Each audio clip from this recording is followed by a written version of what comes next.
बोलने का मौका देने के लिए। सबसे पहले तो आज हरियाली तीज है, यहाँ पर सभी लेडीज़ हैं, तो मैं सभी को हैप्पी तीज बोलना चाहूँगी। और रिज़ल्ट की बात आती है, तो रिज़ल्ट तो मैंने अपने ऊपर बहुत ही अच्छा रिज़ल्ट लिया है। मैं अपनी प्रॉब्लम अगर बताऊँ तो मुझे माइग्रेन, सर्वाइकल और लोअर बैक पेन, मतलब ये कहें कि बॉडी के अंदर स्टिफनेस इतनी ज़्यादा आ चुकी थी कि मुझे चलने में तो दिक्कत इतनी नहीं थी, लेकिन अगर मैं बैठ जाती थी तो उठने में दिक्कत होती थी। और अगर लेट गई तो फिर करवट लेने में भी प्रॉब्लम, मतलब ये लगता था कि शरीर नहीं, एक हार्ड बॉडी है जो कि मुझे उठा करके ही रखना पड़ेगा। और मुझे आज भी वो दिन याद है कि जब आपने मुझे मेडिसिन बताई थी और मैंने पूछा था, सर मुझे अगर आराम आएगा तो मैं इस मेडिसिन के बारे, मतलब तब इस बिज़नेस के बारे में सोचूँगी। और आपने मुझे कहा था 4 महीने आपको ये मेडिसिन लेनी पड़ेगी। तो स एक बार तो सुन कर के लगा 4 महीने, यार बहुत होता है 4 महीने, 120 दिन, कौन वेट करेगा? लेकिन फिर ये था कि 7-8 साल से मैं जो परेशान थी, वो परेशानी मुझे ही पता थी, क्योंकि वो परेशानियाँ ऐसी हैं जो फेस कर रहा है, जो झेल रहा है वही जान सकता है। चोट होती है दिखाई दे जाती है, बट इस टाइप की परेशानी किसी को दिखती नहीं है। और अगर कोई किसी को बताए तो सामने वाला ये सोचता है, यार ड्रामे कर रहा है, शरीर से तो ठीक दिखता है लेकिन ऐसा है नहीं, ये लगता है ड्रामे कर रही है। तो सर हालत बहुत मेरी जिस टाइम आपसे मिली थी आज से 1.5 साल पहले, मेरी हालत बहुत खराब थी फिज़िकली। और मेरे पर्स के अंदर पेन किलर्स रहते थे, मैं कहीं जाती थी, एक पेन किलर घर से निकलते हुए खाती थी और एक गाड़ी से उतरते हुए खाती थी, कि उतर कर के अगर चलूँ तो लोगों को ये ना लगे भई ये देखने में तो ठीक है लेकिन ये बड़ी वैसी है, तो लोगों की दृष्टि अच्छी-सी होनी चाहिए देखने के लिए, दीनहीन भावना से ना देखें। और सर जब मैंने मेडिसिन खाई, स्टार्ट की मैंने, हालाँकि मैंने टाइम लिया था जैसा कि लेते हैं, लेकिन आज मुझे वो चीज़ लगता है कि अगर सामने वाला भी कोई बोलता है तो मैं अपने से कंपेयर करती हूँ कि मैंने भी तो टाइम लिया था। शायद अभी सामने वाला माइंड मेकअप नहीं कर पाया, तो उसका माइंड मेकअप करना बहुत ज़रूरी है, उसे रियलाइज़ कराना। और मैंने मेडिसिन स्टार्ट किया, 4 महीने वेट करने के हिसाब से ही खाई थी, कि ठीक है 4 महीने वेट करना है, लेकिन मुझे विदिन 15 डेज़ एक बहुत बेहतरीन रिज़ल्ट मिला, कि जो मैं रात को जब लेटती थी बिस्तर पे तो करवट नहीं ले पाती थी, उठती थी तो उठने के लिए मुझे पहले आधे घंटे पहले अपना माइंड प्रिपेयर करना पड़ता था कि अब मुझे उठना है, और लेटी रहती थी बिस्तर पे। और 15 दिन मैंने मेडिसिन खाई थी, और उसमें मेडिसिन खाने के बाद जो मुझे रिज़ल्ट मिला, मैंने करवट ली, अचानक ऐसे लेटे हुए हम लोग, रात का टाइम था, बच्चे और मैं, हम तीनों जने बैठे हँसी-मज़ाक कर रहे थे और किसी वजह से मुझे करवट लेनी पड़ी। तो मैंने बड़े आराम से करवट ली, चुपचाप 2-3 बार चेंज की करवट, कोई दिक्कत नहीं हुई। मैंने झटके से उठ के देखा, तो मैं उठ भी गई। नहीं तो उससे पहले मुझे क्या होता था, करवट लेने के लिए भी मुझे बोलना पड़ता था कि भाई मुझे करवट लेनी है, पीछे से पुश करो। अपनी हिम्मत नहीं हो पाती थी। और जब वो बेहतरीन रिज़ल्ट मिला, तो मैंने कहा भई ये हुआ कैसे? मेडिसिन तो मैं पहले भी ले रही थी, लेकिन ध्यान आया है कि मैंने धन्वंतरी की मेडिसिन स्टार्ट की थी, और तब भी मतलब श्योर नहीं थी मैं, लेकिन ये था शायद उसकी वज़ह से ऐसा हुआ है। और क्योंकि मेरे को आज भी मैं वो दिन भूलती नहीं हूँ, आपने मुझसे मेरे डॉक्यूमेंट्स माँगे थे कि मैडम रजिस्ट्रेशन आपको डिस्काउंट से मेडिसिन मिलेगी और अपने पेपर दे दीजिए, रजिस्ट्रेशन करना है। और मैंने आपसे कहा था सर मैंने रजिस्ट्रेशन नहीं कराना है, क्योंकि मैं एमएलएम करने में बिल्कुल इंटरेस्टेड नहीं हूँ। लेकिन हाँ, आपकी मेडिसिन, क्योंकि आपने जो मेडिसिन प्लान बताया था, मेडिसिन की डिटेल बताई थी, वो इतनी अच्छी थी कि मैं एक बार अपने ऊपर ट्राई करने के लिए ज़रूर तैयार हुई कि ये मेडिसिन ट्राई तो करनी चाहिए। अगर ये सामने वाला व्यक्ति बोल रहा है तो शायद कुछ तो इसके अंदर होगा। और आपने कहा ठीक है मैम, रजिस्ट्रेशन नहीं कराना मत कराओ, लेकिन फिर आपको मेडिसिन डिस्काउंट पे नहीं मिलेगी। मैंने कहा सर कोई बात नहीं, डॉक्यूमेंट्स आपको चाहिए आप ले लो, लेकिन मेरा रजिस्ट्रेशन जब तक मैं नहीं कहूँगी तब तक आपने करना नहीं है, मैं मेडिसिन खाऊँगी।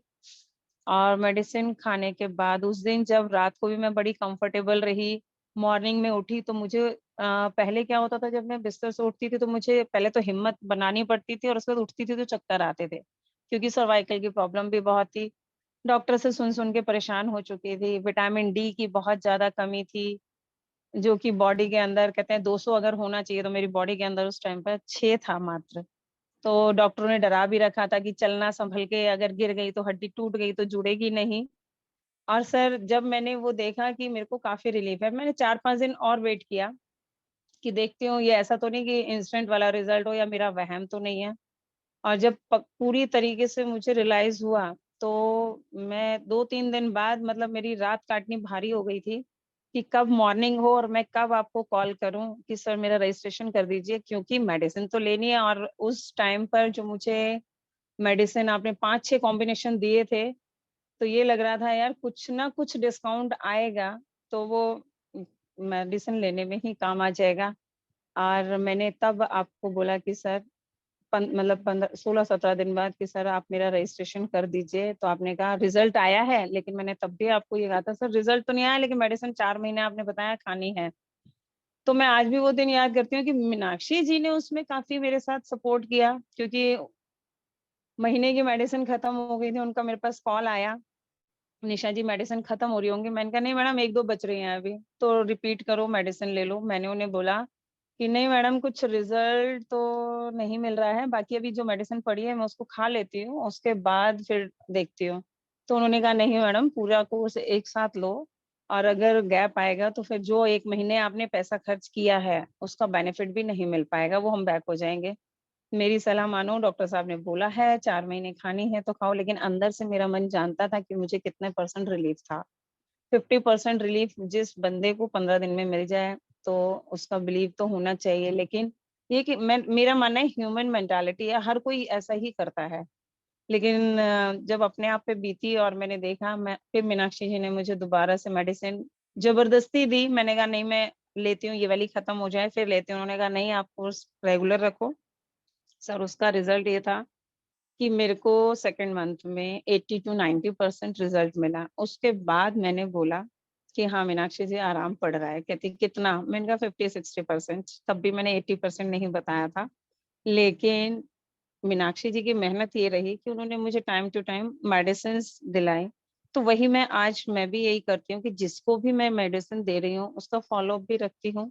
मेडिसिन देने के बाद ऐसा नहीं कि दे दिया, पैसा ले लिया और उसे छोड़ दिया। मैं उनसे बातें भी करती हूँ कि आपको क्या कुछ चेंज आया? ज़रूरी नहीं कि प्लस में ही हो, कई लोग कहते हैं नहीं हमारे साथ ऐसा हुआ। और दूसरी बात बिज़नेस के लिए आपने मुझे बहुत ज़्यादा मतलब मैं ये कहूँगी कि हेल्प की, क्योंकि मैंने बहुत सारी एमएलएम कंपनियाँ सुनी थी, की थी, और माइंड एक सेट हो चुका था कि नहीं अब ऐसा कुछ नहीं करना है, जो कर रहे हैं वहीं पर स्थिर हो जाएँ कि बहुत बीत गया।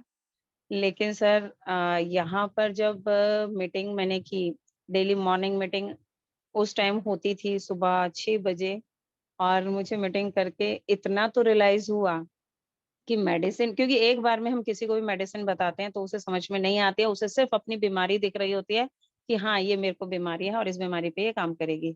लेकिन धीरे-धीरे, धीरे-धीरे जब हम उसको रेगुलर सुनते रहते हैं मीटिंग के थ्रू या हमारी ट्रेनिंग के थ्रू, तो बहुत अच्छे-अच्छे हमें एक्सपीरियंस भी मिलते हैं, नॉलेज भी मिलती है, और बस यही मीटिंग का सिलसिला चलता रहा। शुरू में थोड़ा-सा लगता था मीटिंग करनी है यार, सुबह 5:30 बजे कौन उठ के बैठेगा, लेकिन आपका सपोर्ट ये रहा कि आपकी साइड से जब मुझे कॉल आती थी, तो मुझे पहले शुरू में अजीब लगता था। बोलना भी जैसे कि आप कहते हैं सिखाते हैं कि बोलना चाहिए, और उस टाइम पे जब आप बुलवाते थे तो मैं भी नहीं बोलती थी, चुप लगा जाती थी। अ, आपकी आवाज़ सुनाई नहीं देती थी। लेकिन फिर रियलाइज़ हुआ कि यार अगर अपने आप को रिज़ल्ट मिल रहा है तो क्यों ना सामने बोला जाए, हो सकता है किसी को उससे बेनिफिट हो जाए। क्योंकि मेडिसिन ले रहे हैं कई लोग, अब पूछते भी हैं आपने क्या लिया? तो बहुत सारी चीज़ें इस मीटिंग से हमें मिलती हैं। और सर मेरा मानना यही है कि हमें चाहे मॉर्निंग मीटिंग हो या 1 डे एलडीपी हो या 2 डे एलडीपी हो, ज़रूर करनी चाहिए, क्योंकि हम लोग मेडिसिन ले रहे हैं, अपने आप को ठीक कर रहे हैं और काम भी कर रहे हैं। लेकिन अगर हमें ऊँचाइयों तक जाना है, अपने आप के अंदर एनर्जी रखनी है, तो हमें ये मीटिंग्स करते रहना चाहिए, क्योंकि नॉलेज सीखना, पढ़ाई करना वो भी बहुत ज़रूरी है। आज का टाइम अगर मैं अपने बारे में कहूँ कि मेरी जैसी एज के जो भी हैं, चाहे लेडीज़ हों या जेंट्स हों, कि पढ़ाई करनी है, बहुत कम लोग होते हैं कि जो पढ़ना चाहते हैं इस उम्र में। लेकिन यहाँ पर हमें पढ़ाई नहीं करनी है, हमें सिर्फ़ सुनना है।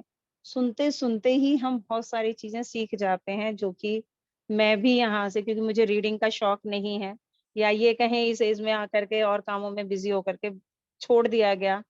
और लेकिन ये मीटिंग आज मेरे दिमाग में मीटिंग का कीड़ा ऐसा रहता है सर, शुरू में ज़रूर मुझे 10-15 दिन प्रॉब्लम हुई थी, लेकिन आज जो भी आप टाइम रखते हैं, आपने 6 बजे का टाइम रखा या 7 बजे का, उससे 1 घंटे पहले मेरी नींद अपने आप खुल जाती है, और उसके बाद जिसको मुझे पता है कि ये एक्टिव लीडर हैं या इनको मुझे बुलाना है, उन लोगों को मैं बुलाती भी हूँ, कॉल भी करती हूँ, क्योंकि मेरे साथ वैसा ही किया गया।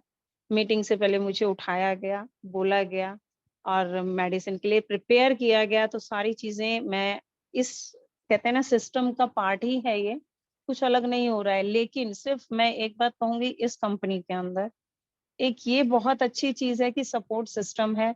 कोई आदमी नहीं भी करना चाहेगा ना, तो उसे भी करने के लिए मजबूर कर दिया जाता है। उसके साथ ऐसे रिलेशन बिल्डअप हो जाते हैं, हम लोग उसे इतनी अच्छी नॉलेज दे देते हैं कि वो खुद मजबूर हो जाए कि हाँ, नहीं मुझे धन्वंतरी करना है, लोगों को बताना है।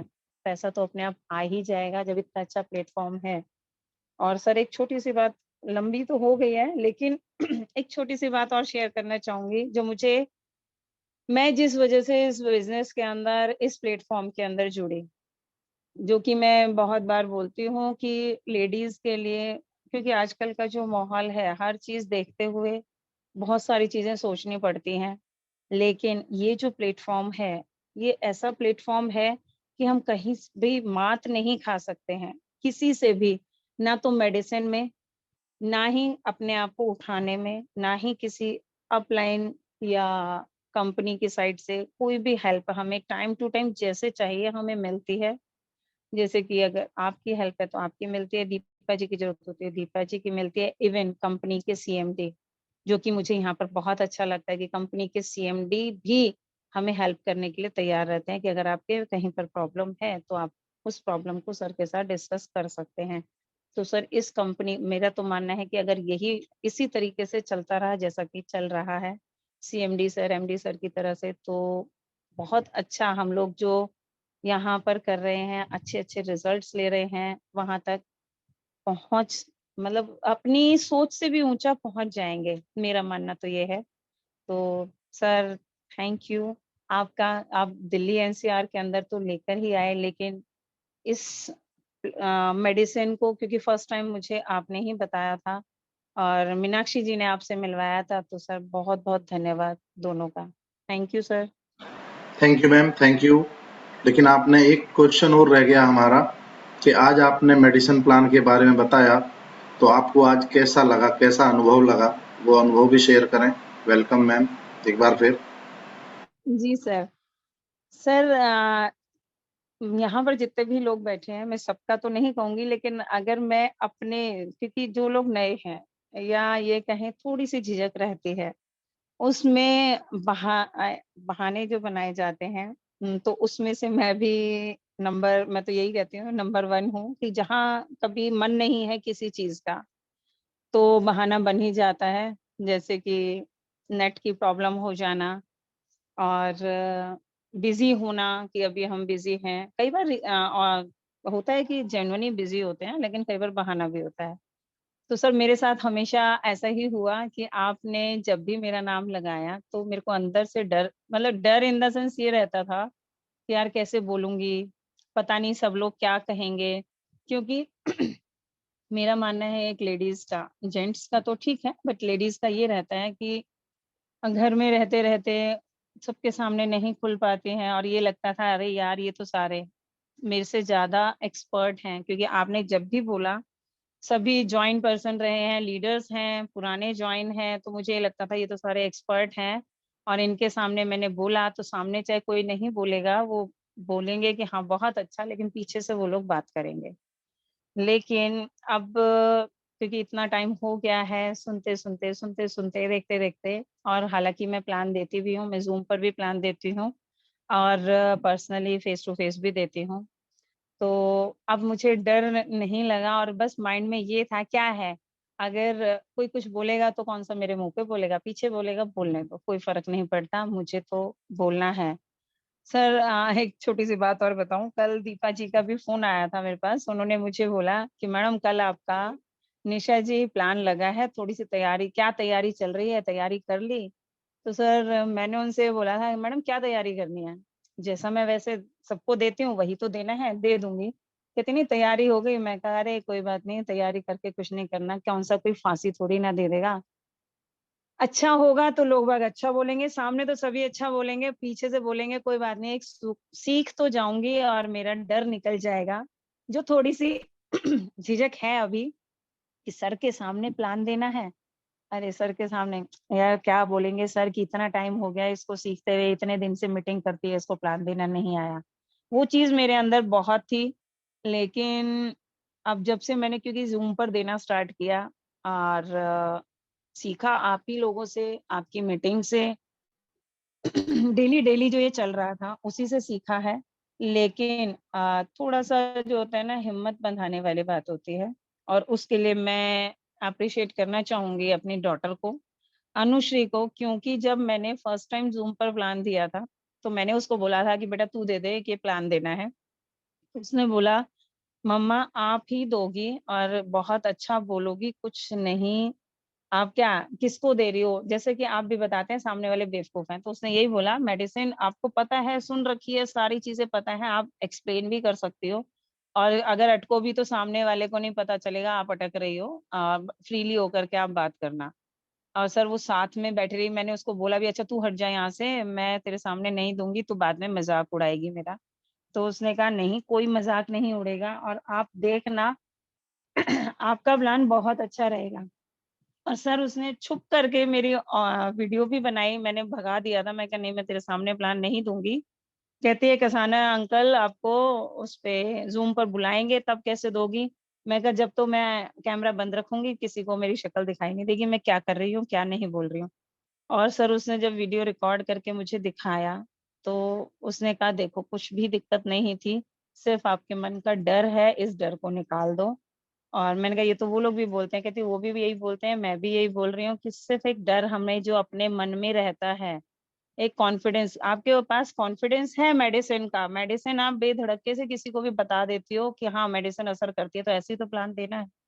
तो सर उसका फर्स्ट वो था, उसके बाद से मैंने देना स्टार्ट किया और ठीक है, त्रुटियाँ हैं अभी, गलतियाँ हैं, जो कि आपके बराबर तो नहीं हो सकती है क्योंकि आपको 10 साल एक ही चीज़ को करते हुए, सिखाते हुए प्रैक्टिस, नॉलेज और एक्सपीरियंस है, मेरे पास तो बहुत कम है।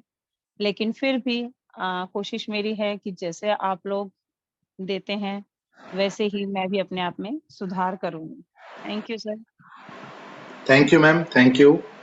वैसे आज आपने बहुत बेहतरीन तरीके से बताया है और जो मेडिसिन प्लान दिया वो बहुत अच्छा दिया, उसके लिए बहुत-बहुत बधाई आपको। और आपने जो आपके अंदर कॉन्फिडेंस है, देखिए यही कॉन्फिडेंस आपको ऊँचाइयों पे लेके जाएगा और यही कॉन्फिडेंस जब सब लोगों के अंदर हो जाएगा, तो हम लोग इस बिज़नेस में बहुत अच्छा कर पाएँगे। इसलिए मैं बारी-बारी से आप सब लोगों को बुलाता हूँ, ताकि आप लोगों का कॉन्फिडेंस लेवल हाई हो, आप लोग यहाँ पे बहुत ऊँचाइयों पे जाएँ, यही मेरी शुभकामनाएँ आपके साथ है, यही मेरी बधाई आप सबको है।